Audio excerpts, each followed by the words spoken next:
Hey, good evening, everyone. My name is Stuart Craig. I'm a Quality Improvement Officer for Aberdeen City Council's Secondary Education team, and delighted to have this opportunity to speak to you today about, I suppose, exam readiness for teens.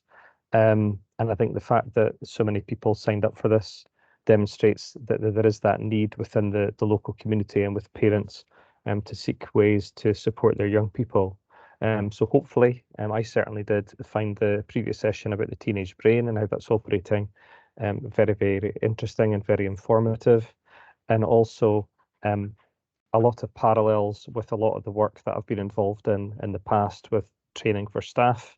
I'm actually doing these sessions like this on Teams is reminding me of some of the work that I undertook during the two lockdowns that we probably don't want to be reminded of, where I was talking a lot about teachers being compassionate and understanding of what we're going through.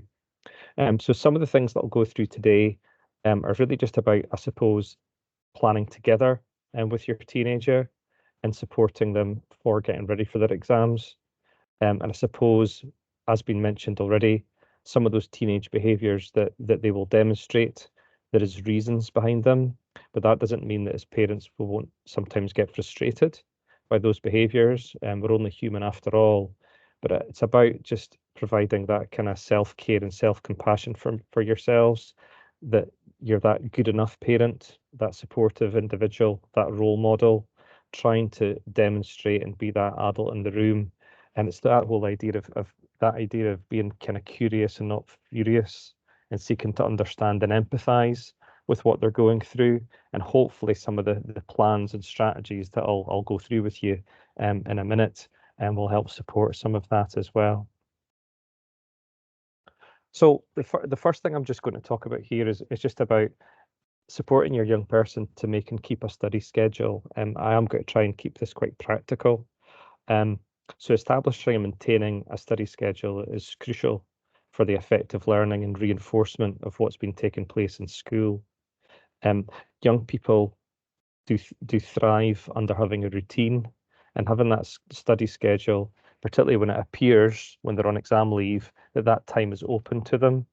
Trying to support them to create that kind of routine will be really helpful to develop that kind of sense of discipline and consistency in their study habits, and just get into a habit of getting up at a kind of regular and agreed time, having that kind of timetabled for them over what they're wanting to work through. And that then gets into setting kind of achievable goals over the course of the day. And also that will then lead to that better academic performance. And as a parent, you could potentially support and assist them in creating that structured timetable. And that also doesn't mean that every single period or slot of, say, half an hour to 40 minutes, even 20 minutes sometimes would be enough of a block. It doesn't mean that each of those blocks will be studying like 20 minutes English, then straight into 20 minutes of maths. It's about trying to plan and schedule their days in those study timetables so that there is a variety of activities that they could be undertaking. Some of that could be built in with even some things that could maybe help around the house or getting fresh air. But you can have that agreement with your teenager about what might be most appropriate for them. Creating that environment for studying is also essential. And I know depending on what your home circumstances are, that can be somewhat challenging and more straightforward for some people than others. But it is really important that a set area is agreed for where they will be able to undertake their studying during that time when they're on exam leave or in the Easter holidays that are coming up. And that area should be free from distractions, maybe away from a television or noises. But then again, alternatively, I'm one of these people that will prefer to study with some low-level music or the radio in the background. But again, in agreement and discussion with your teenager to try and find an area that will optimize and provide that concentration and focus for their studying in a part of the house where they'll be able to do that. And supporting that organization for them is really, really vital as well. Again, just through being that role model. And we're adults who have gone through these experiences of studying at school for exams, or some of us continuing to study post-school, whether that was university or higher education. So we will have experiences of what proved effective for us. And it's just sharing that with them. So it's having those materials ready for them, whether it's blank paper, lined paper, pens, books, materials, calculators, and obviously your school can potentially support with that. If getting access to these materials is a challenge for you, by all means have a discussion with your guidance teacher or school who can support that, particularly around, I suppose, extra things like highlighters, post-it notes. All of these things can aid effective note taking and information retention, and can help those study sessions prove to be go as smoothly as they can, and also provide a variety of different ways in which your young people will be accessing and keeping track of the information. As a parent as well, providing that positive reinforcement is really good habit to get into, but it's not. Also, it's easy to fall in, and I probably am guilty of this. Into coming across as being a bit of a nag, even though you're trying not to be. Um, it's being that positive reinforcement where you're looking perhaps at the study schedule when, say, you get home from work or you're chatting through in the evening and just trying to look through what they have achieved. And it's about accentuating the positive things that they have achieved. Hopefully, they've managed to stick to quite a lot of the areas within their study schedule, and almost keeping a log alongside them with the progress that they're making to show that they have ticked off a few different topic areas, maybe asking them questions about what they're studying. So again, you as a parent are trying to be actively involved and encouraging and coaching and mentoring them through this process, and almost, helping them and supporting them through that. The last couple of areas on this area is just about nutrition. And again, this is, I suppose, the areas that can be a challenge for parents to control. But also trying to discourage junk food, healthy snacks, fruit, nuts. They'll actually maintain higher energy levels. They'll stop those kind of crashes of energy that we have. And I know this is easier said than done, particularly when I've got a teenager at home who will very rarely eat vegetables, despite the fact he plays sport and goes to gym most days. Um, but trying to encourage and having those conversations is something that I'm doing regularly, just to try to say, yeah, is it no surprise that you're knackered tonight because you've had PE twice, you've now been at the gym, and all you've had to eat is a couple of steak bakes from Greg's, for example. So it's just trying to encourage that, there are better ways that you can do this. And again, using some of the role models that are online, to point out, the diets of athletes and all these things that are available now if you want to do a bit of searching, unlike perhaps when we were at school. So it's trying to, again, just provide that positive role model. But I suppose as well, that's in perhaps what we're eating as well. And again, particularly when these areas, when they're stressed, that will again be burning much more calories than they maybe realize. And that's why that nutrition is so important. Similarly, hydration. It's been mentioned already. Water would obviously be the best, to keep young people hydrated as they're going through this. And also sometimes there's that hidden caffeine. Even Coke, I think or Coca-Cola, we're probably fairly aware. But even some of the kind of other drinks that they might consume, like Dr. Pepper, for example, I didn't realize how high that was had in caffeine. I should probably remembered or known as an English teacher that the word pep obviously means to kind of pep you up. So maybe it's no surprise that it's got lots of caffeine in it. But I only realized this a couple of weeks ago, how high the caffeine was in a drink like that. So it's again just trying to encourage better habits and being that role model for your young people. Being active in your studying is again something that would be really useful to encourage, and it's certainly the kind of messaging that will be coming through from your schools when they're going through revision processes. And being active doesn't mean, jumping around your room or doing exercises. It's using methods that we would call active, that enhance the young person's engagement and comprehension, and implementing interactive techniques like using flashcards or educational games can transform studying into an enjoyable and effective learning experience. And methods like these that I'll maybe just go through briefly, can promote active recall and reinforce key concepts through repetition, but more so than just kind of reading, or what we'd have probably called, in an old-fashioned way, kind of rote learning. You're kind of doing the same kind of cognitive habits in your brain, but you're doing it a slightly different way.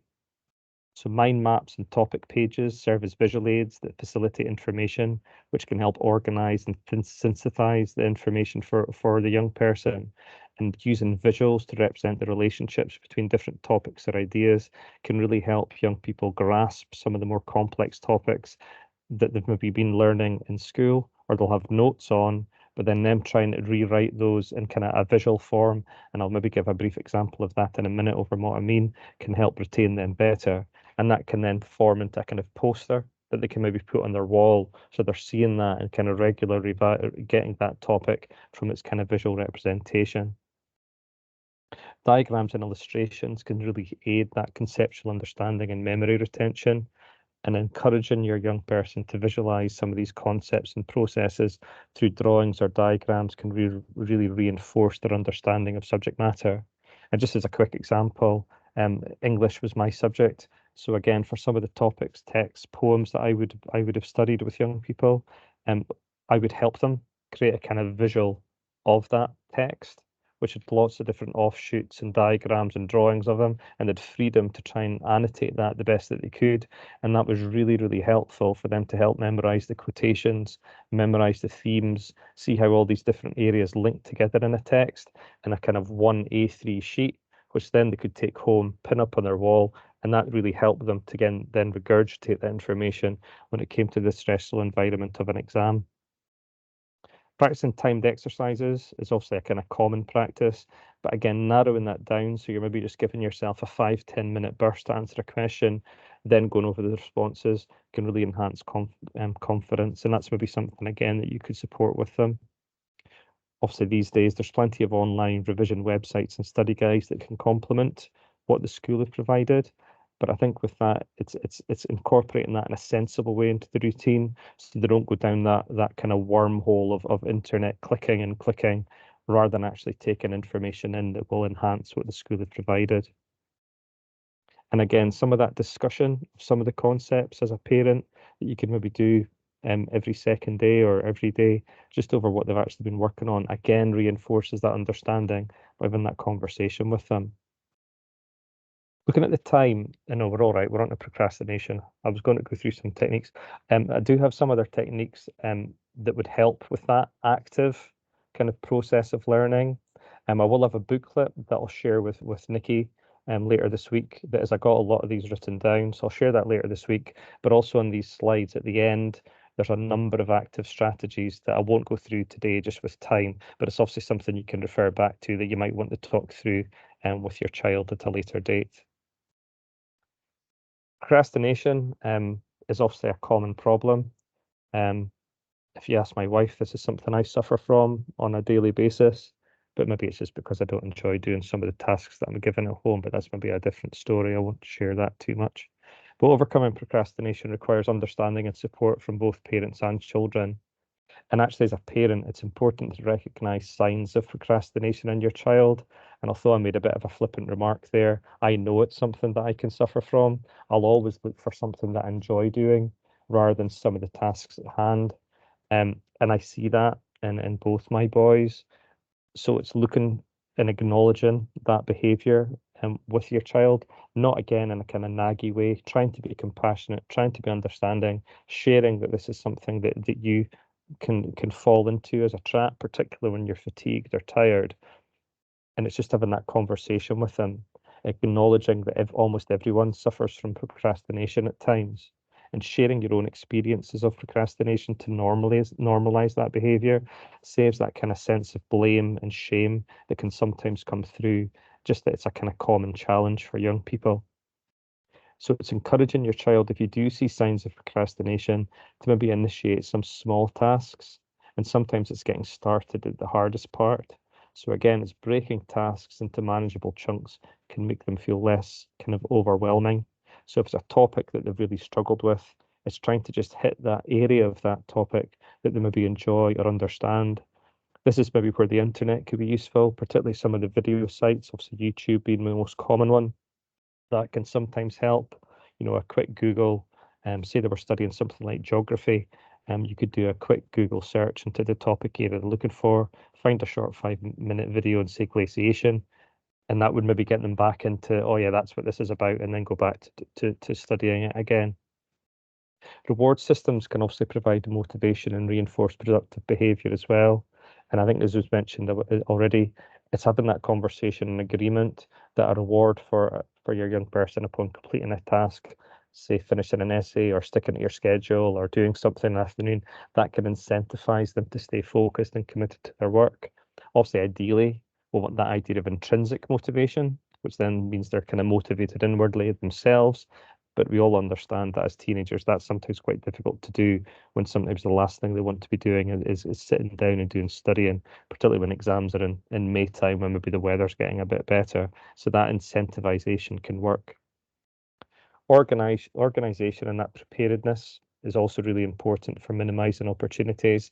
And that's coming back to that tidy study space, having those materials ready to hand, maybe doing that check as a parent. Have you ran out of post-it notes? Have you got enough pens? You got enough equipment?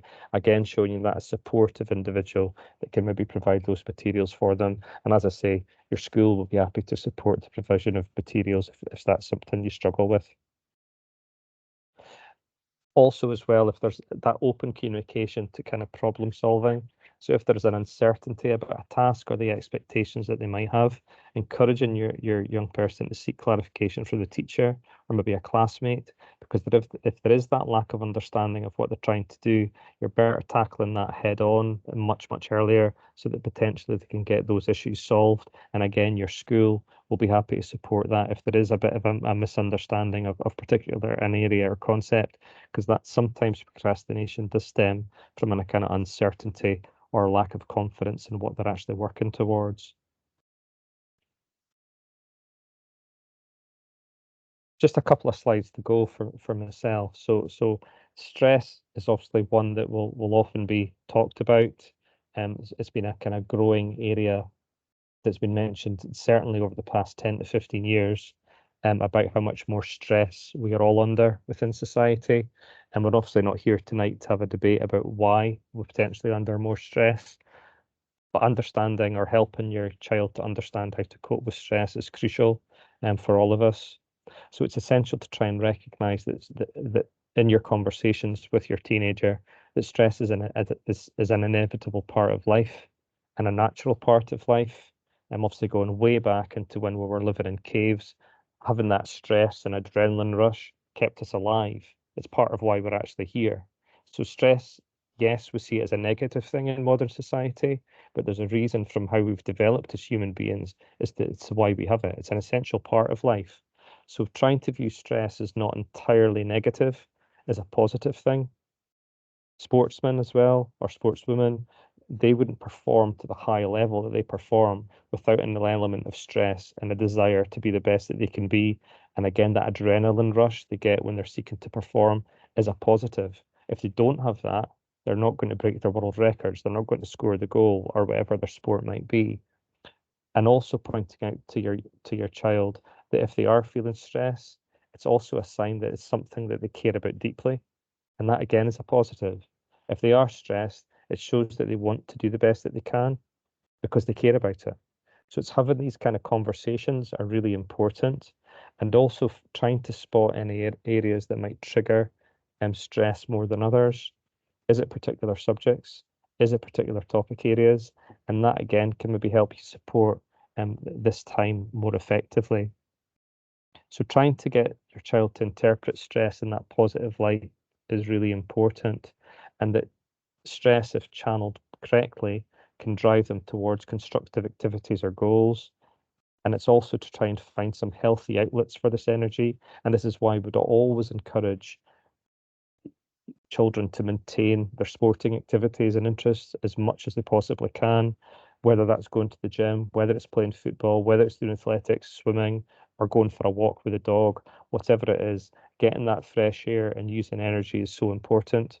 Similarly, if your child doesn't do any sports, which is again not unusual, hopefully they've got some form of creative expression or relaxation techniques that they might use. Video games, dare I say, that is a modern way of relieving stress and taking our mind off and what we're actually doing, as could be watching a film on Netflix. So it's maintaining that balance between their studying, that's so important, but also they've got some time to switch off and ideally areas where they're burning off a bit of energy.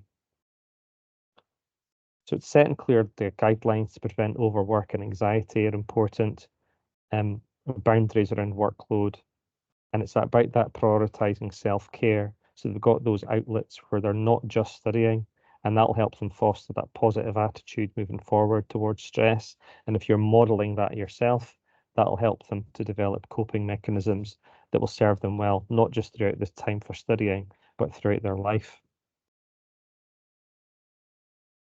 So just on to my last slide, which is about the exam itself and how to avoid that kind of exam panic. So it's preparation that's the key here, and it's trying to encourage your child to relax, reassuring them that it's natural to feel some tension before an exam. Remind them of the effort they've put into studying and that are well equipped to tackle the test or assessment that they're away to face. And also ensuring and supporting them that they've got all the necessary materials set out the night before, just reducing that last minute stress, maybe even set out for them so they can just collect it on their way out the door. Make sure they're prioritizing their physical well-being by encouraging those healthy habits leading up to the exam, making sure as much as you can they're eating nutritious meals and staying hydrated, having their water bottle maybe ready for them before they leave, because all of these factors can affect significantly the cognitive function and stress levels in the exam itself. Emphasizing that good night's sleep. Sometimes they're actually better just closing their books about 9, 10 o'clock, settling down, trying to unwind, maybe watching that film or whatever, rather than having them work until 1, 2 in the morning. It's better being well rested, which will enhance their focus and retention, even though they might not believe it. They're much more likely to remember information from being well rested than being highly stressed by staying up too late. So promoting that positive attitude and mindset, reminding the young person that how capable they are, how hard they've worked, will instill that confidence in their abilities. And also just make sure you're expressing that unwavering support and pride, regardless of the outcome of the exam, reinforcing them that the worth of your child is not defined by their performance in a single exam, and highlighting the numbers of individuals who have succeeded in life despite potentially not having the most positive exam results. And just also by addressing both those aspects will minimize the exam panic and help them navigate that exam season. But I think just coming back to that point, being proud of what they've achieved, and no matter how the exam results end up being in August, you're still going to love them. You're still going to be there for them as that loving, caring, nurturing parent that I'm sure you all are. And that's the end of my slides. There's some strategies just at the end here that I don't have time to go through today, but obviously Nikki will share them with everyone who expressed their interest in today's session. And hopefully you could have a browse through those and pick up some tips that you might want to work through and support with your teenager as they go through this intense period. Thank you.